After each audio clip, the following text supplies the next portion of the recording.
আছি। আজকে কি হয়েছে না হয়েছে এটা পরে আপনারা যাচাই বাছাই করেন, কিন্তু মুসল্লিরা নামাজ আদায় আছে, নামাজের বাইরে এক শ্রেণীর লোকেরা দাঁড়িয়েছিল মুসল্লিদের উপর আক্রমণ করার জন্য। এরা কারা? একজন মুসলমান তো জুমার নামাজ না পড়ে বাইরে দাঁড়িয়ে থাকতে পারে না। এরা কারা ছিল? কারা এরা? নিশ্চিত অমুসলিম, নয়তো মুসলমান হলে মুনাফিক। তো বিশৃঙ্খলা কারা লাগিয়েছে? ওরা তো লাগানোর জন্য দাঁড়িয়েছে। মুসলমানরা তো নামাজে ছিল, নামাজ হচ্ছে, কেরাত হচ্ছে, দৈনিক ইনকিলাব ভিডিও প্রকাশ করেছে, দেখেন খুঁজে গিয়ে। মিথ্যা কথা বলছি না, দেখেছি।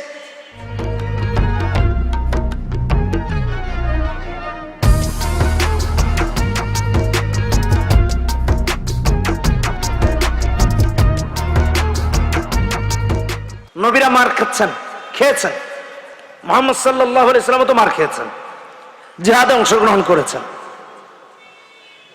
আজকেও আমাদের ভাইরা অনেক মার খেয়েছে, রক্ত দিয়েছে, শহীদ হয়েছে। এই পরিস্থিতি দেখে ওই যে আমার সাথে যোগাযোগ করলো যে ভাই, আমি তো বলেছিলাম যে ভাই আমি যাবই না মাহফিলে, তাদের কাছে যাব। ওনারা বললেন যে হুজুর, মানুষ আমাদেরকে মনে করবে আমরা দাওয়াত দেই নেই, আমরা ধোকায় পড়ে যাব, মানুষ আমাদেরকে ধোকা দিয়েছে এটা ভাববে। আমাদের সাথে যারা আছি আমরা, আমাদের সফর সঙ্গীরা, তারা দেখেছে কয়েকবার দাঁড়িয়ে গিয়েছি যে আসবো না মাহফিলে, ওইদিকে যাব। ওখানে আমাদের ভাইরা মার খাচ্ছে আর এদিকে ওয়াজ করবো, এটা তো হয় না। কয়েকবার দাঁড়িয়েছিলাম, শেষমেশ আল্লাহর ফয়সালা এসেছে। আল্লাহর সৃষ্টি, এই আকাশ সুবিশাল, একটা ত্রুটি দেখাও পারলে কেউ, না অতীতে কেউ পেরেছে, না কিয়ামত পর্যন্ত কেউ পারবে, কেউ পারবে। চ্যালেঞ্জ করেছে। বরং আল্লাহ তো এটা বললেন, এই আকাশের বিশালতার দিকে যদি আমাদের দৃষ্টি বোলাতে থাকি তাহলে দৃষ্টি অক্ষম হয়ে ফিরে আসবে, কিন্তু আল্লাহর সৃষ্টির কোথাও কোনো ভুল খুঁজে পাওয়া যাবে না। আল্লাহ নিজে বলেছেন, সুম্মারজিল বাসারা কাররাতাইনি ইয়ানকালিব ইলাইক, আল বাসারু খাসিআন ওয়া হুয়া হাসিব। চক্ষু ক্লান্ত হয়ে ফিরে আসবে, কোনো ভুল খুঁজে পাবে না। তাহলে আল্লাহর ক্ষমতা কত বেশি চিন্তা করেন। ডোনাল্ড ট্রাম্প বলেন, জো বাইডেন বলেন, মোদি বলেন, কত কিছু না কত কেউ করতে পারে, একটা আকাশ বানিয়ে দেখাতে পারবে? আল্লাহ সেই চ্যালেঞ্জটাই করেছেন। তাহলে আল্লাহর সাথে কি বড়াই করে, কিসের কি করে? আল্লাহ এই আকাশের কসম করেছেন। আল্লাহ তাআলা আমাদেরকে এখান থেকে শিক্ষা নিয়ে আল্লাহর বড়ত্ব, মহত্ব, আল্লাহর রহমতের ব্যাপারে আমাদেরকে সঠিক শিক্ষা অর্জন করার তৌফিক দান করুন। 2 নম্বর কসম করলেন, ওয়াল ইয়াউমিল মাউউদ, আইয়ামুল কিয়ামা, কিয়ামত দিবসের কসম করেছে। কিয়ামত দিবসের, কিয়ামত দিবসের কসম কেন করলেন? কিয়ামতটা কে ঘটাবেন? নাকি পৃথিবীর কোন ক্ষমতাধর কেউ ঘটাবে? হ্যাঁ, বলে হুজুর রাশিয়া আমেরিকা এরা থাকতে আল্লাহ কেন ঘটাবে? না, আল্লাহ ঘটাবে। এই জন্য আল্লাহ কিয়ামতের কসম করেছেন, ওয়াল ইয়াউমুল মাউউদ আইয়ামুল কিয়ামা, কিয়ামত দিবসের কসম আল্লাহ করেছেন। মুহূর্তের মধ্যে সারা পৃথিবী তছনছ হয়ে যাবে। পৃথিবীর মানুষের ক্ষমতা কতটুকু বলেন? একটা অ্যাটম বোম, পারমাণবিক যাই মারুক, কি আর হয়? জাপানে মেরেছে, কিন্তু মুহূর্তের মধ্যে পুরো পৃথিবী চূর্ণ বিচূর্ণ হয়ে যাওয়া, এই কাজ ঘটানোর দায়িত্ব একমাত্র কার? আল্লাহ। তিনি করবেন। বলতে দেরি হবে, হতে দেরি হবে না। এই জন্য এই শক্তির অধিকারী কে? আল্লাহ। আল্লাহ এই জন্য কিয়ামত দিবসের কসম করেছেন।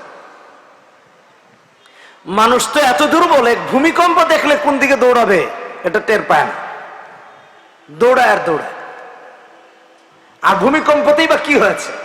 যাতে কিয়ামত হয় না, না কিয়ামতের চুল পরিমাণ কিছু পাওয়া যায়, কিছুই না, তাতেই আমরা ভীত সন্ত্রস্ত হয়ে ভাগি। তাহলে কিয়ামতের ভয়াবহতা কত মারাত্মক যেদিন সূর্য আলোহীন হয়ে যাবে, চাঁদ আলোহীন হয়ে যাবে, আকাশ চূর্ণ বিচূর্ণ হয়ে যাবে, পাহাড় সাগর সমুদ্র সব তুলার মতো উঠতে থাকবে, সেই আল্লাহর ক্ষমতা কত বেশি চিন্তা করে দেখে।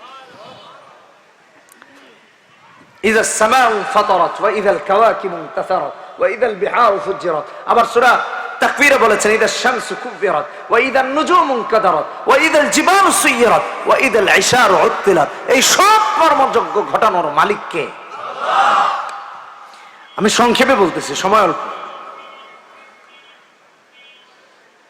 আল্লাহ শক্তি কেমন আরেকটা আয়াত দিয়ে বলি। 17 নম্বর পারা 10 নম্বর পৃষ্ঠা 104 নম্বর আয়াত। আল্লাহ বলছেন ইয়াউমা নাতউইস সামাআ কাতাইস সিজিল্লি লিল কুতুব। একটা মানুষ যেভাবে কাগজকে হাতের মুঠোয় নিতে একটু কষ্ট হয় না, এই পুরো পৃথিবী আকাশ বাতাস ভূমণ্ডল নবমণ্ডল যা আছে আল্লাহ চাইলে মুহূর্তের মধ্যে তার হাতের কুদরতি মুঠায় নিয়ে নিতে পারে। এই ক্ষমতা কার? সেটা কিয়ামতের দিন আল্লাহ দেখাবেন। কিয়ামত সংগঠিত হওয়ার মাধ্যমে আপনি আর আমি জানতে পারবো। আর কোরআনে তো আল্লাহ আগাম বলেই দিয়েছেন,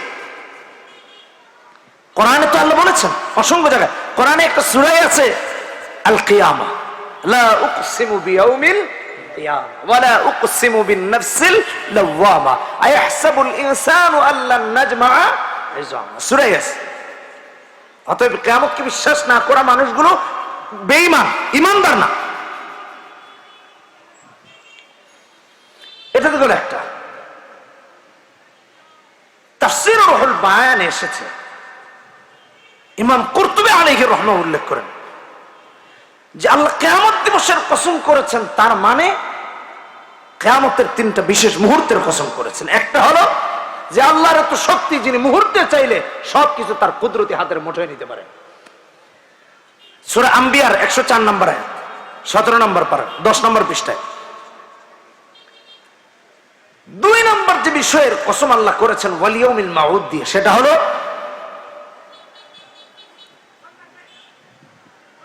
সমস্ত মানুষগুলো কবর থেকে উঠে একটা নির্দিষ্ট গন্তব্যের দিকে দৌড়াতে থাকবে, নির্দিষ্ট গন্তব্যের দিকে।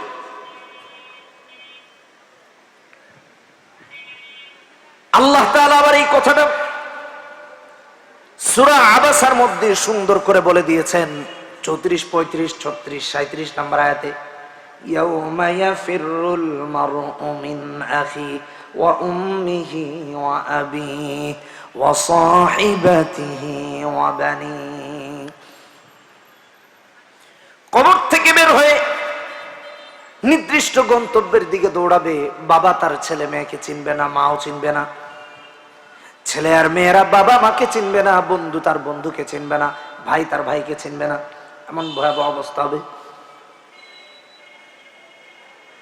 কোন দিকে দৌড়াবে আল্লাহ তাও বলেছেন সূরা মাআরিজ 43 নম্বর আয়াত ইয়াউমা ইয়াখরুজুনা মিনাল আজদাথি সিরাআন কাআন্নাহুম ইলা নুসুবিন ইউফিদুন। নির্দিষ্ট গন্তব্যের দিকে দৌড়াবে, কেউ কারো দিকে তাকানোর কোনো সুযোগ নাই। এমন ভয়াবহ অবস্থা হবে কিয়ামতের। আল্লাহ এর কসম করেছেন, এই ভয়াবহ মুহূর্তের কসম করেছেন। তাহলে কত গুরুত্বপূর্ণ চিন্তা করে দেখেন। আরেকটা সময়ের কসম আল্লাহ করেছেন ওয়াল ইয়াউমিল মাউদ দিয়ে। 3টা বলেছিলাম, 2টা গেল, আরেকটা আছে। সমস্ত মানুষগুলো এক এক করে সবার কাছে যেতে থাকবে, নবীদের কাছে। সর্বশেষ মুহাম্মাদুর রাসূলুল্লাহ সাল্লাল্লাহু আলাইহি ওয়াসাল্লামের সুপারিশে আল্লাহ বিচার ব্যবস্থা কায়েম করবেন। জান্নাতীরা জান্নাতে যাবে, জাহান্নামীরা জাহান্নামে যাবে। আপনার আমার মতো মানুষগুলো নবীজির কাছে গিয়ে বলবো, ওগো নবীজি, আপনার উম্মত ছিলাম, একটু সুপারিশ করে জান্নাতে ঢোকান। যেদিন ভাই ভাইকে চিনবে না, বাবা তার সন্তানকে চিনবে না, বন্ধু তার বন্ধুকে চিনবে না, কেউ কাউকে চিনবে না, সেদিন নবী তার ভালোবাসার উম্মতদেরকে সুপারিশ করে করে আল্লাহর জান্নাতে ঢোকাবেন।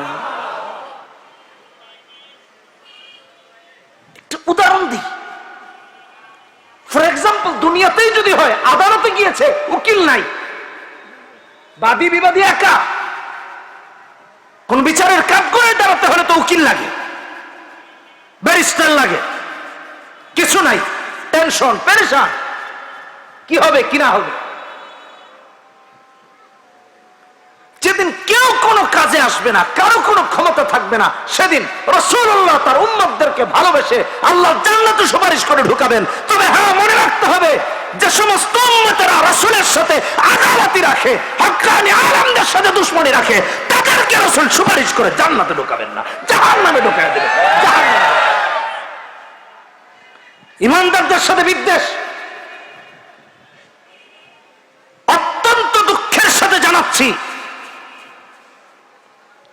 আজকে কি হয়েছে না হয়েছে এটা পরে আপনারা যাচাই বাছাই করেন, কিন্তু মুসল্লিরা নামাজ আদায় আছে, নামাজের বাইরে এক শ্রেণীর লোকেরা দাঁড়িয়েছিল মুসল্লিদের উপর আক্রমণ করার জন্য। এরা কারা? একজন মুসলমান তো জুমার নামাজ না পড়ে বাইরে দাঁড়িয়ে থাকতে পারে না। এরা কারা ছিল? কারা এরা? নিশ্চিত অমুসলিম, নয়তো মুসলমান হলে মুনাফিক। তো বিশৃঙ্খলা কারা লাগিয়েছে? ওরা তো লাগানোর জন্য দাঁড়িয়েছিল। মুসলমানরা তো নামাজে ছিল, নামাজ হচ্ছে, কেরাত হচ্ছে, দৈনিক ইনকিলাব ভিডিও প্রকাশ করেছে, দেখেন খুঁজে গিয়ে। মিথ্যা কথা বলছেন? দেখেছি। কেন রে ভাই? একটু কি আল্লাহর ভয় নাই? একটু আল্লাহর ভয় নাই? কি পেয়েছি আমরা? দিন দিন দিন কি হচ্ছে? কোথায় যাচ্ছে? আমাদের কোন দিকে যাচ্ছে আমাদের ভবিষ্যৎ? নিরস্ত্র মানুষগুলোর উপরে সন্ত্রাসী হামলা, গুন্ডা পান্ডার মতো, এগুলো কি আরম্ভ হয়েছে? কষ্ট লাগে না? মুসলমান না, যার কষ্ট লাগে না মুসলমান না। তো আমি ফতোয়া দিয়ে দিলাম, জান কোন মুফতি সাহেব থেকে ফতোয়া আনবেন, আইনেন। হাদিসের ফতোয়া, নবীজির দেওয়া ফতোয়া। মুসলমান হলে অন্য মুসলমানের ব্যথায় ব্যতীত হতো, আর এখন অমুসলিমের ব্যথায় ব্যতীত হয়, প্রয়োজনে মুসলমানের রক্তে রঞ্জিত করে।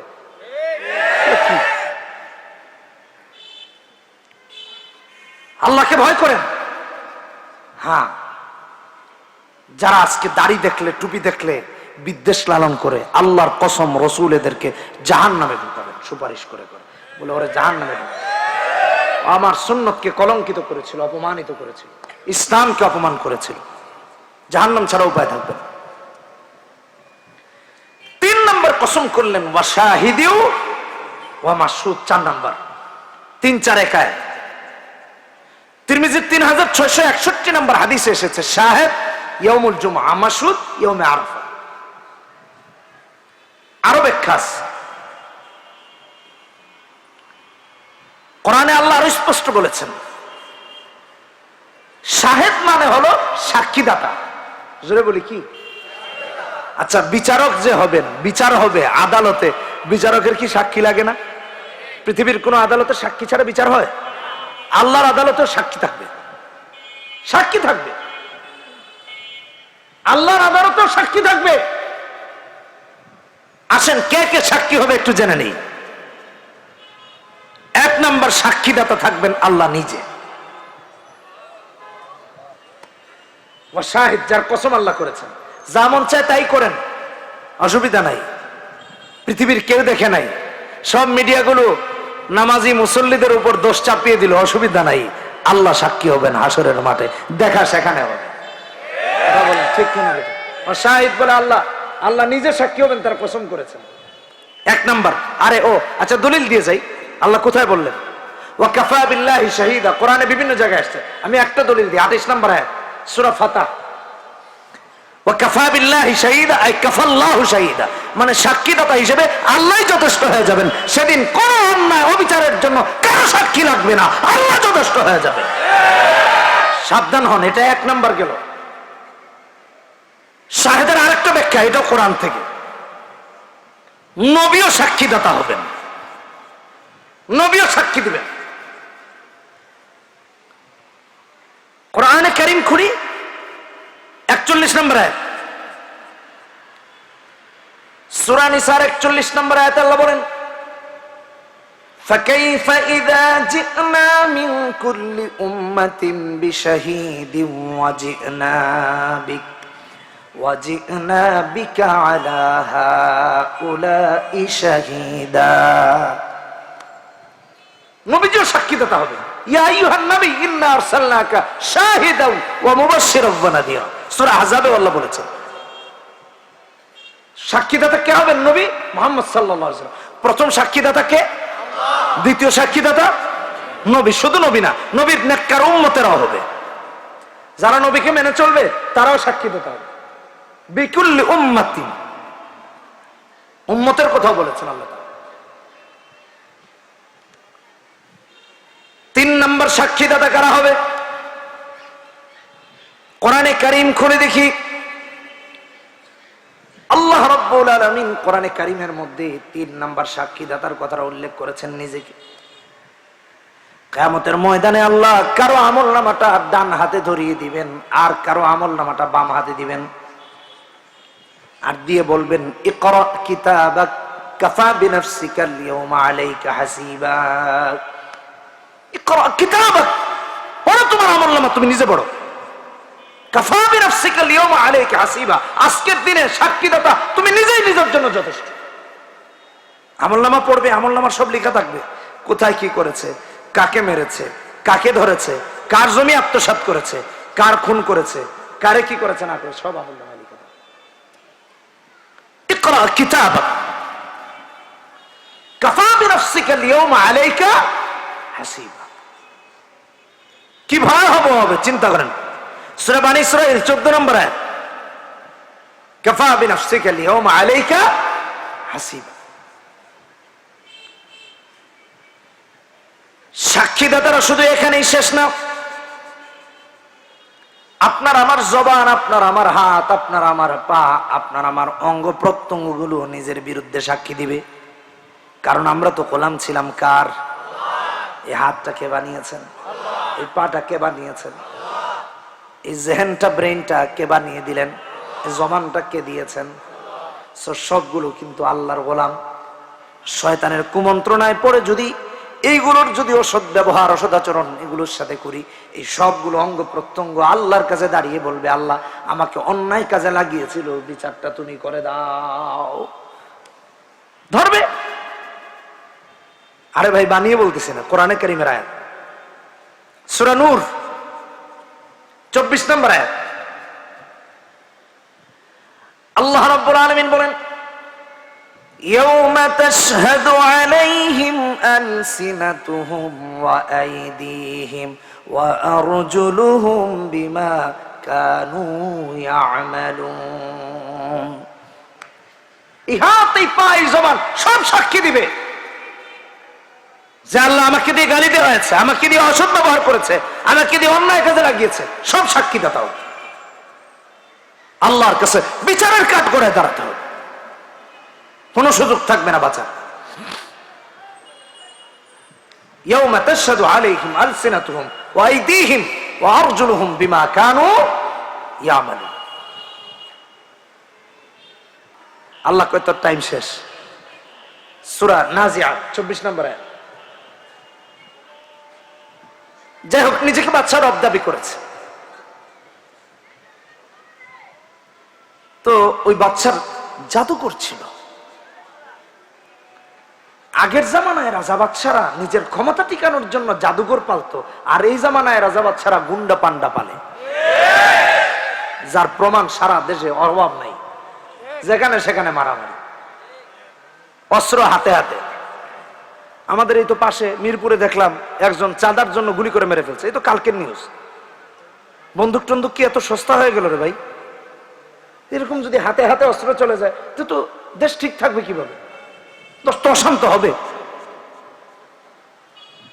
আল্লাহ হেদায়েত দান করুক। বুঝার জন্য বলতেছি। কতিল আসহাবুল উখদুদ। তো এক বাদশা ছিল, বাদশা জাদুঘর পালত। জাদুঘররা ভবিষ্যৎবাণী করতো যে বাদশা আর 3 বছর আপনার ক্ষমতা আছে, 3 বছর পর একটা ধাক্কা যাবে, ওই ধাক্কাটা মোকাবেলা টোকাবেলা, নাউজুবিল্লাহ, এগুলো বিশ্বাস করাই তো জায়েজ নাই। কথা বলেন ঠিক কিনা? দেখবেন রাস্তার মধ্যে টিয়া পাখি নিয়ে বসে, হ্যাঁ, চিঠি উঠায় কয় আপনার তো অবস্থা খুব খারাপ, বুঝেন নাই? চিঠি পড়ে। আল্লাহ মানুষ কি বানালেন? আশরাফুল মাখলুকাত। ওই গাধা টিয়ার উপর ইক্তেদা করলো। কোথায় মানুষ আর কোথায় একটা প্রাণী, চিন্তা করে বোঝার জন্য বলতেছি আর কি। এর চেয়ে আর আহাম্মক কেউ আছে? আল্লাহ হেদায়েত দান করুন। এগুলোতে বিশ্বাস করা জায়েজ নাই। তারপর হাত দেখা দেখায়, কই ভাই এই যে এদিক দিয়ে গিয়ে এদিক দিয়ে এক রাখা, বিয়া করবেন একটা খুলনা, আর এদিক দিয়ে একটা গেছে একটা ময়মনসিংহ আছে, আর এদিক দিয়ে একটা আছে এটা ঢাকায়। বেচারার গেছে মেজাজ খারাপ হয়ে আছে, বিয়া করছি বউরে এত ভালোবাসি, আমার এই বউরি নিয়ে তো আমার ঠিক আছে আলহামদুলিল্লাহ, অসুবিধা নেই। ওদিকে আরো দুইটা লাগাইছে, মারছে থাপ্পড় কানের নিচে, উল্টায় পুল্টায় পড়ছে। কয় ভাই মারলেন কেন? কই বেটা আমার হাত দেখে বিয়া কয়টা করুম এটা চিন্তা করছো, মাগার থাপ্পড় যে খাইবা তোমার হাতটা দেখে আসলে তো বুঝতা। বাস্তবতা এমন হয়ে গেছে। তো এগুলো তো বিশ্বাস করা জায়েজ না, অথচ সমাজ চলছে এগুলার উপরে। নাউজুবিল্লাহ বলি, জোরে বলি নাউজুবিল্লাহ। এগুলো মারা যাবে? তো ওই বাচ্চার এক জাদুকর ছিল, জাদুকর এসে বলছে বাচ্চা মহোদয় কখন কি হয় না হয়, আমি কখন মরে যাই তো আপনার রাজ্য দেখে রাখবে কে, বা আপনাকে কে হেল্প করবে? তো এক কাজ করেন। বলে কি? বলছে সারা দেশ থেকে যাচাই করে বাছাই করে একটা ব্রিলিয়েন্ট মেধাবী একটা ছেলে এনে দেন, আমি তাকে জাদু শিখিয়ে দিই। বুদ্ধি তো খারাপ না, আমি মরে গেলে আপনার রাজ্য কে দেখে রাখবে? আচ্ছা ঠিক আছে, এটা তো ভালো বুদ্ধি দিয়েছ। সারা দেশ থেকে যাচাই করে বাছাই করে একটা মেধাবী ছেলে এনে বাচ্চার কাছে উপস্থাপন করা হলো। বাচ্চা মহোদয় এর চেয়ে আর ব্রিলিয়েন্ট ছেলে এই দেশে নাই, সব থেকে বাছাই করে এনেছে। বাচ্চা তাকে বললো তুমি জাদুঘরের কাছে যাবা, প্রতিদিন গিয়ে জাদু শিখবা। তো বলছে ঠিক আছে বাচ্চা মহোদয়, আমি জাদু শিখবো। ছেলেটা প্রতিদিন ওই রাজা বাদশার তথা নাউজুবিল্লাহ তাদের রব, তার কথা মেনে জাদুঘরের কাছে যায় জাদু শিখতে, আবার সন্ধ্যা হলে বাড়ি ফিরে। এটা তার ডিউটি আর কি। তার ডিউটিটা কে দিয়েছে? বাদশা। আরম্ভ যাতায়াতের পথে ঈসা আলাইহিস সালাতু ওয়াস সালামের অনুসারী এক রাহেবের বাড়ি পড়ে, এক আলেমের বাড়ি পড়ে। তো প্রায় যাতায়াতের সময় বাড়িতে ঢুকে। একদিন আলেম তাকে জিজ্ঞেস করেন তুমি প্রতিদিন ওই দিকে কোথায় যাও, আবার যথারীতি দিকে ফিরে আসো, যাও কই বলো তো দেখি। ছেলেটা বলে হুজুর বাচ্চা আমাকে দায়িত্ব দিয়েছে জাদুঘরের কাছে জাদু শেখার জন্য। বলে তিনি তো আমাদের রব, না মানলে করদাম থাকবে না। আলেম ডাক দিয়ে বলেন বাদশা কোনদিন রব হতে পারে না, বরং রব তো হলেন এক আল্লাহ, লা ইলাহা ইল্লাল্লাহ। ঈসা রূহুল্লাহ, উনি তো ঈসা আলাইহিস সালাতু সালামের অনুসারী ছিলেন, যে আল্লাহ ছাড়া আর কোন রব হতে পারে না। আলেম ছেলেকে কালেমার দাওয়াত দিয়েছেন যে তুমিও লা ইলাহা ইল্লাল্লাহ পড়ে মুসলমান হয়ে যাও। ছেলেটা ব্রিলিয়েন্ট মেধাবী, কথা ভালো লেগেছে, বুঝে হোক না বুঝে হোক কালেমা পড়ে মুসলমান হয়ে গেছে। এত আস্তে সুবহানাল্লাহ, কালেমা পড়ে অলরেডি মুসলমান হয়ে গেছে। আলেম এবার তাকে বলেন শোনো, ঈমান আনার পর একজন মুসলমানের জন্য সব থেকে বড় দায়িত্ব হলো ইলম। এখন থেকে তুমি প্রতিদিন জাদুঘরের বাড়ি যাওয়া আসার সময় আমার বাড়িতে দিন শেখার উদ্দেশ্য আসবে, আমি তোমাকে দিন শেখাবো। ঈমান তো এনেছো, এখন আমল শেখাতে হবে। ছেলেটি প্রতিদিন যাওয়া আসার পথে আলেমের বাড়ি যেতে আরম্ভ করেছে।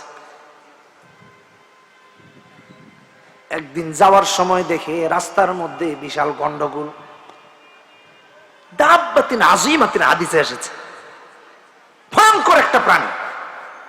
তো মানুষ তো এভাবে চলাচল করছে, এটা বোঝার জন্য বলছি। মাঝখানে এটা থাকলে ওই পারে কিছু মানুষ আটকা পড়ে আছে, এবারেও মানুষ আটকা পড়েছে।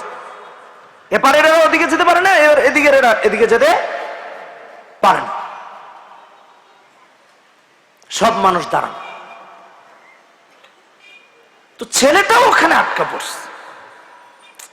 আটকা পড়ে চিন্তা করতেছে যে এখান থেকে মুক্তি পাওয়ার তো কোনো সুযোগ নাই, কিন্তু আমার একটা বিষয় আছে, আমি একদিকে বাদশাকে রব মানি, অন্যদিকে আলেম আমাকে আরেক আল্লাহ সম্মান দিল, দুটাই মানে। আজকে পরীক্ষা করব কোন আল্লাহ সত্য,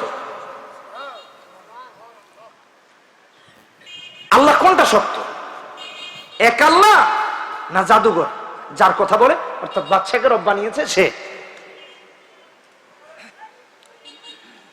যুবক ছেলেটি একটা ছোট্ট পাথর হাতে নিয়েছে, পাথর, হাদিসের বাক্য, পাথর হাতে নিয়ে বলছে আল্লাহুম্মা ইন কানা আমরুর রাহিবি আহাব্বা ইলাইকা মিন আমরিস সাহির ফাকতুল হাদিহি দাব্বা। আল্লাহ, আলেম যে আল্লাহর কথা বলেন মানে লা ইলাহা ইল্লাল্লাহ, তুমি আল্লাহ যদি সত্য হও আর আলেম যেগুলো শেখায় বলে এটা যদি সত্য হয়, তাহলে আমি পাথরটা মারার সাথে সাথে যেন এই প্রাণীটা নিঃশেষ হয়ে যায়, বুঝে নিব লা ইলাহা ইল্লাল্লাহ সত্য। ভাইরা আমার, বন্ধুরা আমার, যুবক ছেলেটি কথা চিন্তা করতে করতে ছোট্ট একটা পাথর হাতে নিয়ে পাথরটি নিক্ষেপ করতে দেরি হয়েছে। মুহূর্তের মধ্যে ভয়ঙ্কর প্রাণীটি নিঃশেষ হতে দেরি হয় না, নিঃশেষ হয়ে গেছে। এই পাথর ওটার মোকাবেলায় কিছুই ছিল না, কিন্তু নিঃশেষ করে দিয়েছেন কে? আল্লাহ সুবহানাহু ওয়া তাআলা। প্রাণীটা নিঃশেষ। দেশের মানুষেরা দেখে তো আশ্চর্য, কিরে আমরা এত কিছু নিয়ে টিয়ে হাজির হইলাম, ডরে সামনেই যাই না, ও একটা পাথর মারলো এতে শেষ। ওর হাতে না জানি কি আছে, আর এমনি তো জাদু শিখে, বুঝেন নাই? না জানি কি জাদু শিখেছে রে, সব তো পাগল, সব গিয়ে তার কাছে লাইন। ভাই তোর হাতে না জানি কি আছে। অন্ধ গিয়ে বলে আমার চোখটা ভালো করে দে, হাত বুলিয়ে দে, ভালো হয়ে যায়। আল্লাহর নাম নেই, বোবা ভালো হয়ে যায়, প্রতিবন্ধী ভালো হয়ে যায়। যাই হোক, কোথায় পড়ে যাচ্ছি, তো ছেলেটি আলেমের বাড়ি গেল, গিয়ে বলছে হুজুর আজকে রাস্তায় এই বিশাল ঘটনা ঘটেছে, যা আপনারে এই বললাম আর কি। আলেম বলছেন আনতাল ইয়াউম আফদালু মিন্নি, যুবক আজ থেকে তোমার মর্যাদা আল্লাহর কাছে আমার চেয়েও বেড়ে গেছে।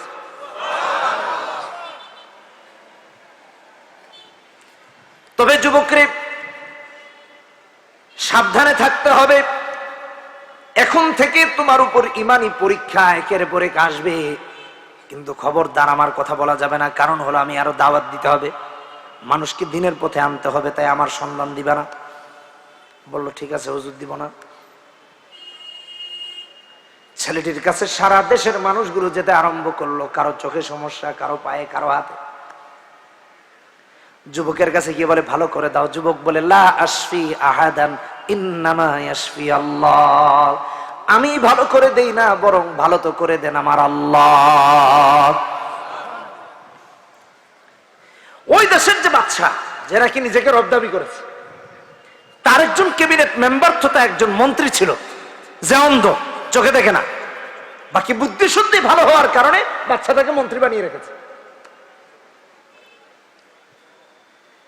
দেশের মানুষেরা গিয়ে বলে মন্ত্রী মহোদয় কেমন মন্ত্রী হলেন, এখনো নিজের রাজ্যটা বা চেয়ারটাই তো চোখে দেখলেন না, অথচ আপনার দেশের মধ্যে এমন এক যুবকের আবির্ভাব ঘটেছে, হাত দিতে দেরি হয়, চোখে আলো ফিরতে দেরি হয় না, চলেন তার কাছে চলেন। মন্ত্রী বলল আমি যেহেতু মন্ত্রী মানুষ, যাব যেহেতু আমার শান মান অনুযায়ী যেতে হবে। বিশাল উপঢৌকন সংগ্রহ করলেন, বিশাল করে সমস্ত উপঢৌকন নিয়ে ছেলেটির কাছে গিয়ে হাজির, হাত বললেন এই দেখো তোমার জন্য কত কিছু এনেছি, শুনতে পারলাম তুমি হাত বুলিয়ে দিতে দেরি হয়, চোখে আলো ফিরতে দেরি হয় না, আমি এদেশের রানিং মন্ত্রী, চোখে দেখি না, আমার দুটো চোখ ভালো করে দাও। যুবক চিন্তা করলো এই তো সুযোগ, উনি যেহেতু মন্ত্রী, ক্যাবিনেট মেম্বার, আর উনার কাছে যদি লা ইলাহা ইল্লাল্লাহর দাওয়াতটা দেওয়া যায়, তাহলে এই দাওয়াত ডিরেক্ট সরাসরি হেড অফিস পর্যন্ত পৌঁছায় যাবে। মন্ত্রীকে শর্ত দিল, মন্ত্রী আপনি যদি লা ইলাহা ইল্লাল্লাহ পড়ে মুসলমান হতে পারেন, তাহলে আমার আল্লাহ আপনার চক্ষু ভালো করে দিবেন। মন্ত্রী তো টেনশনে পড়ে গেল, কারণ লা ইলাহা ইল্লাল্লাহ পড়লে তো আর চাকরি থাকবে না, মন্ত্রিত্ব থাকবে না। কথা বলেন ঠিক কিনা বেঠিক? এখনো তো এমন অবস্থা যদি ইসলামের পক্ষে থাকে, দিনের পক্ষে থাকে, চাকরিও থাকে না, দলেও কেউ রাখে না। আছে না নাই? কি বলেন? ঠিক না? অভাব নেই। কিন্তু এই কথাও সত্য, যারা পদমস্তক ঈমান আর ইসলাম দিয়ে ভরপুর, তারা না চাকরি ভয় পায়, না মানুষের দাসত্ব ভয় পায়, আল্লাহ ছাড়া কাউকে ভয় পায় না। চিল্লায় এখন ঠিক কিনা বেঠে? নারায়ে তাকবীর, নারায়ে তাকবীর, নারায়ে তাকবীর। এটাই ইসলামের নীতি। ইসলামের শত্রুরা হুঁশিয়ার সাবধান, ইসলামের শত্রুরা হুঁশিয়ার সাবধান, নারায়ে তাকবীর।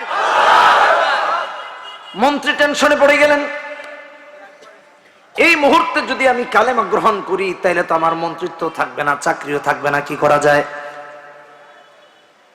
আবার চিন্তা করলো, কি সাতার মন্ত্রী হইলাম, এখনো তো নিজের কিছুই দেখলাম না, না মন্ত্রণালয় না চেয়ার, তো এই মন্ত্রী হওয়ার দাম আছে নাকি? তার চেয়ে মন্ত্রিত্ব গেলে যাবে, আর আল্লাহ যদি কালেমা পড়ার কারণে চোখে আলো দিয়ে দেন, অসুবিধা নাই, তাও তো দেশটা দেখতে পারবো।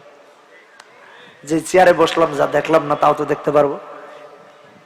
যুবককে বলে, যুবকরে সত্যি সত্যি যদি তোমার আল্লাহ আমার চক্ষু ফিরাইয়া দেন, আমার কালেমা পড়তে অসুবিধা নাই। মন্ত্রী কালেমা পড়ে মুসলমান হয়ে গেলেন। যুবক আল্লাহর নাম নিয়ে হাত বুলিয়ে দিতে দেরি হয়েছে, চোখে আলো ফিরে পেতে দেরি হয় না। আর আজকালকে বহুত চক্ষুষ্মান মন্ত্রীরা আল্লাহর গোলামি বাদ দিয়ে কাফের বেঈমানের গোলাম হয়ে আছে। কথা বলেন ঠিক কি না ঠিক? আল্লাহর গোলামি ছেড়ে দিয়েছে, আর অন্ধ মন্ত্রী আল্লাহর গোলাম হয়েছে কাফের বেঈমানের গোলামি ছেড়ে। এই জন্য বলছি যে অন্য ওয়াজ করতে চাইছিলাম, আজকেই ওয়াজ করলাম। কি ব্যাপারে? দিকে হেলিকপ্টার যায় কেন? পোকাটা কই গেল? ইন্নালিল্লাহ। ওর সমস্যা কি বোঝার জন্য বলতেছি। আল্লাহু আকবার। মন্ত্রী কালেমা পড়ে মুসলমান হয়ে গেছে। পরদিন তো মন্ত্রণালয়ে গেলেন। বাচ্চা দেখে বলে, মান রাদ্দা আলাইকা বাসরাক, তুমি তো অন্ধ ছিলে, তোমার চোখ ফিরিয়ে দিল কেডা? রব্বি আল্লাহ। এত আস্তে? আরে ভাই, এখন তো সাধারণত এই শয়তানগুলোর সামনে দাঁড়িয়ে আল্লাহু আকবার তাকবীর দিতে আমাদের ডর লাগে, আর ওই বাচ্চা যে কিনা রব দাবি করেছে, তার সামনে তার মন্ত্রী কালেমা পড়ে বলছেন আমার আল্লাহ বিরায়া দিয়েছে। হাদিসের বাক্য। বাচ্চা বলে, ওয়ালাকা রাব্বুন গায়রি। এই এটা কি বলে? আমি ছাড়া তোর আবার রব আছে নাকি? আমি ছাড়া আর কে আল্লাহ? আমি ছাড়া কে রব? মন্ত্রী বলে, তুমি আমার রব না, রব এক এবং একক তিনি, আর কেউ রব হতে পারে না। মন্ত্রীকে রিমান্ডে নিল, মারতে আরম্ভ করলো। এই যে মারামারির কিচ্ছা শুরু। মারতে মারতে মারতে মারতে, কোথায় আল্লাহ সন্ধান পেয়েছিস বল? বলে, বাচ্চা ওই যে আমরা যে ছেলেটাকে জাদু শিখতে পাঠিয়েছিলাম তার কাছে পেয়েছি, আর সে আমার চোখ ভালো করে দিয়েছে। তো বলছে যে কে চোখ ফিরিয়ে দিয়েছে? দিয়েছেন কে? আল্লাহ। তারপর রিমান্ডে নিল, বলে এই আল্লাহ সন্ধান কই পেয়েছি? ওই যে ওই ছেলের কাছে পাইছি, যারা আমরাই জাদু শিখতে পাঠিয়েছিলাম, ধরে নিয়ে আয়। আনা হয়েছে। বলছে, এই তুমি আল্লাহ সন্ধান কই পেয়েছ? ওই যে আলেম বলেছিলেন বলতে না, তাই সে বলে না। মারতে মারতে মারতে মারতে একেবারে শেষ মুহূর্তে বলল, ওই জায়গায় একজন আলেম আছে, তার কাছে পেয়েছি। আলেমকে আনা হলো। আলেমকে এনে আলেমের উপর নির্যাতন আরম্ভ হয়েছে। বলতে লাগলো, কালেমা ছাড়তে হবে, নচেত তোমাকে বাঁচিয়ে রাখা হবে না। আলেম বললেন, বাচ্চা শহীদ হতে রাজি আছি, কালেমা ছাড়তে রাজি নাই। করাত এনে আলেমের মাথা থেকে করাত দিয়ে চিরে চিরে দেহটাকে দ্বিখণ্ডিত করে দেওয়া হলো। আলেম বাতিলের কাছে মাথা নত করেন নাই, আলেম শহীদ হয়ে গিয়েছেন। মন্ত্রীকে ধরা হয়েছে, বলা হলো এই আলেমের মতো তোকেও মেরে ফেলা হবে। মন্ত্রীও বললেন যে আল্লাহর সন্ধান পেয়েছি, প্রয়োজনে শহীদ হব, বাতিলের কাছে মাথা নত করতে রাজি নাই। তিনিও শহীদ হয়েছেন, বাতিলের কাছে মাথা নত করি নাই। আমরা তো এমন মুসলমান হতে চাই, কখনো বাতিলের কাছে মাথা নত করবো না। কে কে রাজি আছেন হাত তুলে দেন।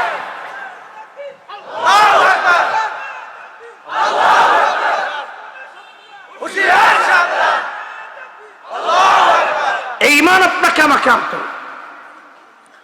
আলেমকে হত্যা করা হলো, শহীদ হলেন। মন্ত্রীকেও মেরে ফেলা হলো, তিনিও শাহাদাত বরণ করলেন। বাকি রইল কে? মাশাআল্লাহ, এই যে দুই একজন বুঝছে, যুবকটা বাকি আছে। বাচ্চা তাকে নিয়ে বিব্রত। যে ছেলে হাত দিলে চোখ ভালো হয়ে যায়, ওর মাথায় করাত দিয়ে কাটবে, না কাটলে তো আরেক বেজাল। চিন্তা করলো এর মারতে হবে দূরে নিয়ে, যেন এর কোনো প্রভাব রাষ্ট্রে বা রাষ্ট্রের জনগণের কাছে না পড়ে। কথাটা খেয়াল করে বুঝবেন। বাচ্চা বিশাল বাহিনী গঠন করে তাকে দিয়ে পাঠালো পাহাড়ের উপরে, বলে যাও দেশের সব থেকে উঁচু পাহাড়ে নিয়ে ওখান থেকে তাকে মেরে ফেলবা, তবে মারার আগে বলবা যেন আমাকে রব মানে, আমাকে রব না মানলে ওখান থেকে ধাক্কা দিয়ে মেরে ফেলবা, আর যদি রব মানে ফিরিয়ে নিয়ে আসবো অসুবিধা নেই। নিয়ে গেল পাহাড়ে, নিয়ে গিয়ে বলছে এই ছেলে তুমি যদি বাচ্চাকে রব মানো তাহলে তোমাকে ফিরিয়ে নিয়ে যাবো, নচেত দেখো কত উঁচু পাহাড়ে উঠছো, এখান থেকে ফেললে কিন্তু আর বাঁচবা না, লাশও কেউ পাবে না। হাদিসের বাক্য, যুবক বলে আল্লাহুম্মা কফিনিহিম বিমা শি'ত, আল্লাহ আমাকে মারতে আনছে, তুমি কি করবা করো। এমন ঝড় তুফান আর ভূমিকম্প আরম্ভ হলো, সব চুরমার হয়ে ওখানে শেষ। যুবক হেঁটে হেঁটে বাচ্চার দরবারে এসে হাজির। বাচ্চা দেখে বলে আরে তুমি এখানে, তো আমার বাহিনী কই? কই কাফানিহিমুল্লাহ, ওদের জন্য আমার আল্লাহই যথেষ্ট হয়ে গেছে। কই আবার সেই আল্লাহ আরো শক্তিশালী বাহিনী গঠন করেছে। করার পর আবার কই না এর পাহাড়ে মারা যাবে না, তাহলে সমুদ্রে নিয়ে যা, একেবারে গভীর সমুদ্রে নিয়ে মারবি। নিয়ে যাওয়া হলো গভীর সমুদ্রের দেশের। শর্ত এটাই ছিল যে কালেমা যদি বাদ দিতে পারে, আল্লাহকে বাদ দিতে পারে, তাহলে ফিরিয়ে নিয়ে এসো, আমাকে রব মানলে, আর আমাকে না মানলে ওখানে মেরে আসবে। বলে ঠিক আছে, নিয়ে গিয়েছে। নিয়ে যাওয়ার পর আবার বলছে যে তুমি যদি আল্লাহকে রব মেনেই থাকতে চাও তাহলে তোমাকে এখানে মেরে ফেলা হবে, মাছের খাবার হবা, লাশও কেউ পাবে না খুঁজে। এই গভীর সমুদ্রে নিয়ে এসেছে।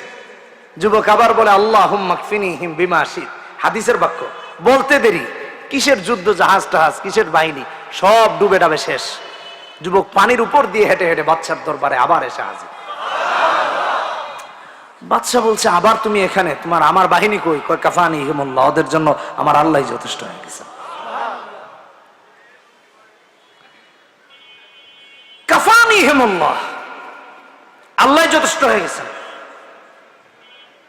আচ্ছা চিন্তা করলো, আচ্ছা তোমাকে কি মারতে পারবো না? বলে বাচ্চা পারবেন, আমি যেভাবে বলবো সেভাবে আপনার ওই সিস্টেমে কাজ হবে।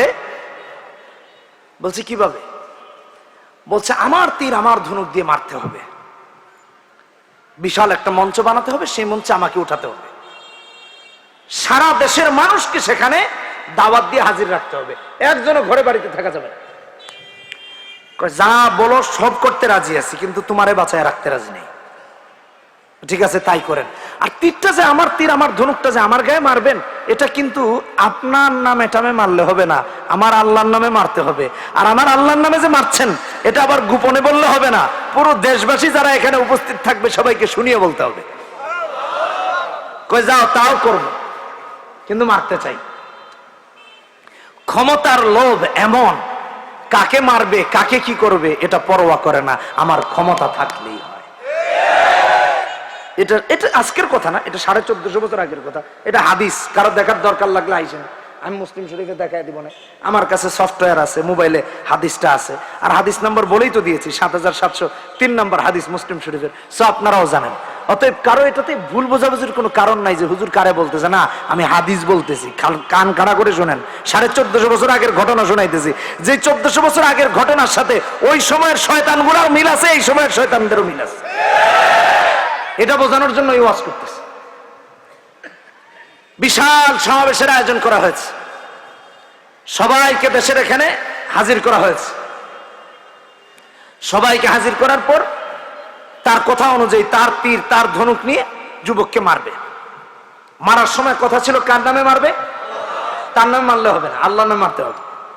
বলে কিভাবে? বিইসমে রাব্বিল গোলাম, মানে যুবকের আল্লাহর নামে তীর মারলাম, যুবকের প্রভুর নামে তীর নিক্ষেপ করলাম, এই কথা বলে মারতে হবে। এটা আবার শুনিয়ে বলতে হবে। ভাইরা আমার, বন্ধুরা আমার, এই সমস্ত দেশবাসীর সামনে যখন ছেলেটিকে মারতে গিয়ে বাদশা বিইসমে রাব্বিল গোলাম বলে তীর নিক্ষেপ করেছে, যুবকের বুকে গিয়ে তীরটা হেনেছে। যুবক তো কালেমা পড়তে পড়তে শহীদ হয়ে গেল। কিন্তু বাদশাহ যখন বলেছে বিসমি রব্বিল গোলাম, সমস্ত দেশের মানুষগুলো বলে উঠলো আমান্না বিরব্বিল গোলামি লা ইলাহা ইল্লাল্লাহ। আমরাও যুবকের রবের উপর ঈমান এনে পড়ে নিলাম লা ইলাহা ইল্লাল্লাহ। সমস্ত দেশের মানুষেরা এক বাক্যে কালেমা পড়ে মুসলমান হয়ে গেছে, সব মুসলমান হয়ে গেছে।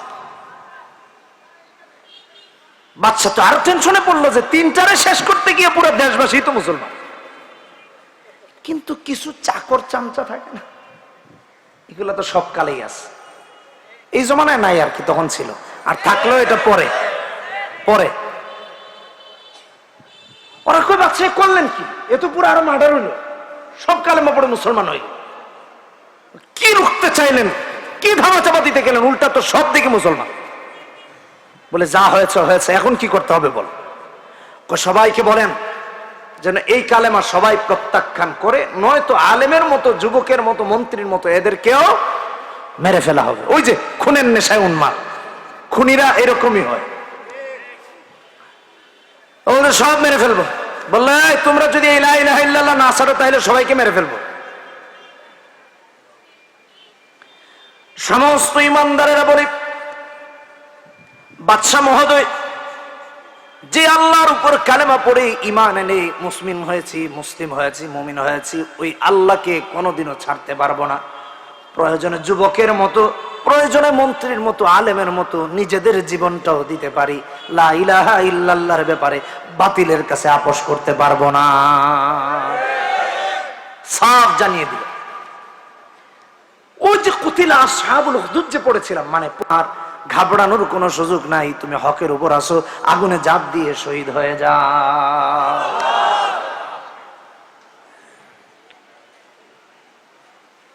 এই হাদিস, এই আয়াত, এই সূরা আপনাকে আমাকেই শিক্ষা দেয়, যতক্ষণ পর্যন্ত আমরা কোরআনের উপর থাকবো, সুন্নাতের উপর থাকবো, হক্কানি আলেম ওলামাদের সাথে থাকবো, হকের উপর আছি, প্রয়োজনে আগুনে ফাঁসির মঞ্চে গড়িয়ার বুড়িটার সামনে দাঁড়াতে রাজি আছি। কে কে রাজি আছেন হাত তুলে দেখা এখন মুসলমান।